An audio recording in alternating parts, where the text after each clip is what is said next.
மகாபாரத்தில் நிறைய கிளை கதைகள் உள்ளன. சுவாரஸ்யமான நிகழ்வுகள் உள்ளன.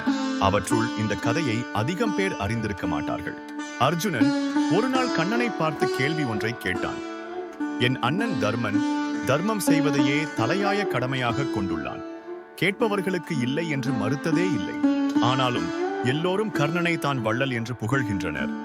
என் அண்ணனை அப்படி புகழ்வதில்லை. கண்ணனோ கர்ணன் தான் யுதிஷ்டிரனை விட சிறந்த கொடையுள்ளம் கொண்டவன் என்று பதில் சொல்லிவிட்டார்.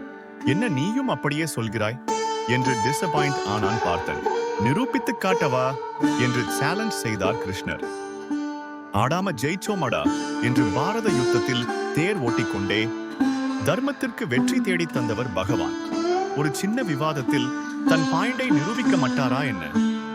உடனே கிருஷ்ணர் அந்தணராக வேடமிட்டுக் கொண்டார். அர்ஜுனனையும் அந்தணர் போல மாறுவேடம் பூண்டு வர சொல்கிறார் கண்ணன்.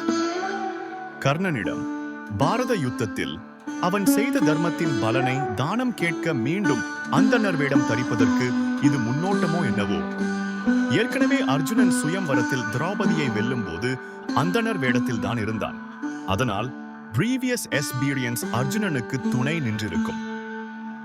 கண்ணன் தன் மனதில் வருண பகவானை நினைக்க உடனே மழை வெளுத்து வாங்கத் தொடங்கியது. கண்ணனும் விஜயனும் அந்தணர் உருவில் யுதிஷ்டிரன் தர்மன் உள்ள மாளிகைக்கு சென்றனர். அந்தணர்களை கண்டதும் தர்மன் அவர்களை சகல மரியாதைகளோடும் வரவேற்கிறார். பெருமிதத்தோடு அர்ஜுனன் கண்ணனை பார்த்து ஒரு லுக் விட்டான். கண்ணன் தர்மனை பார்த்து கேட்கலானான். தர்மம் அறிந்த பாண்டுவின் புதல்வரே, மழை பெய்வதால் எங்கள் வீட்டில் உள்ள விறகு கட்டைகள் எல்லாம் நினைந்து விட்டன. அடுப்பு பற்ற வைக்க இயலவில்லை. எனவே தயை செய்து விறகு கட்டைகளை கொடுத்து உதவ வேண்டும் என்று கேட்டுவிட்டு பார்த்தனை பார்த்து கண்ணன் ஒரு லுக் விட்டார். தர்மர் சொன்னார், இங்கே உள்ள அனைத்து விறகுகளும் அரண்மனை மாந்தருக்கு சமையல் செய்ய உபயோகம் செய்து ஆகிவிட்டது. புதிதாக மரங்களை வெட்டினால் தான் உண்டு. ஆனால் மரங்களும் மழையில் தான் நினைந்து இருக்கும். எனவே என்னால் விறகு கொடுக்க இயலாது. வேண்டுமானால் தாங்கள் தங்கள் குடும்பத்தினரோடு வந்து அரண்மனையில் விருந்துண்டு செல்லலாம். விறகுகள் இல்லை என்று தர்மர் சொல்வதை புரிந்து கொண்டு இருவரும் அரண்மனையை விட்டு வெளியேறினர். இல்லாததையெல்லாம் கேட்டல் அண்ணன் எப்படி கொடுப்பன் என்று தர்மனின் வக்கீல் போல கேட்டான். அந்தனர் உருவில் இருந்த பார்த்தன், வா அர்ஜுனா, கர்ணனை கேட்போம் என்றார் ஸ்ரீகிருஷ்ணர். கர்ணனின் மாளிகையை அடைந்தனர் அவ்விரு நண்பர்கள். கர்ணனும் சகலவித மரியாதையோடும் அந்த இரு அந்தணர்களை வரவேற்றான்.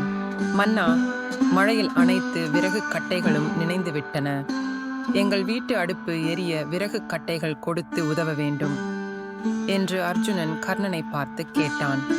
எல்லா மரங்களும் மழையில் நினைந்து விட்டனவே, நான் என்ன செய்ய என்று கர்ணன் சொல்லவில்லை. அங்கத்தான் ட்விஸ்ட். கர்ணன் உடனே தன் வில்லை கையில் எடுத்தார். என்ன பண்றாரு இவரு என்று புரியாமல் பார்த்தான்.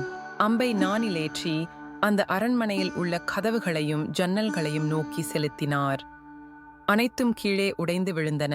ஷாக் ஆயிடான் அர்ஜுனன். அவற்றை அள்ளிக்கொண்டு வந்து, இனி உங்க வீட்டு அடுப்பு எரியும் என்றார் அந்த கொடைவள்ளல். எல்லாம் புரிந்திருக்கும் விஜயனுக்கு.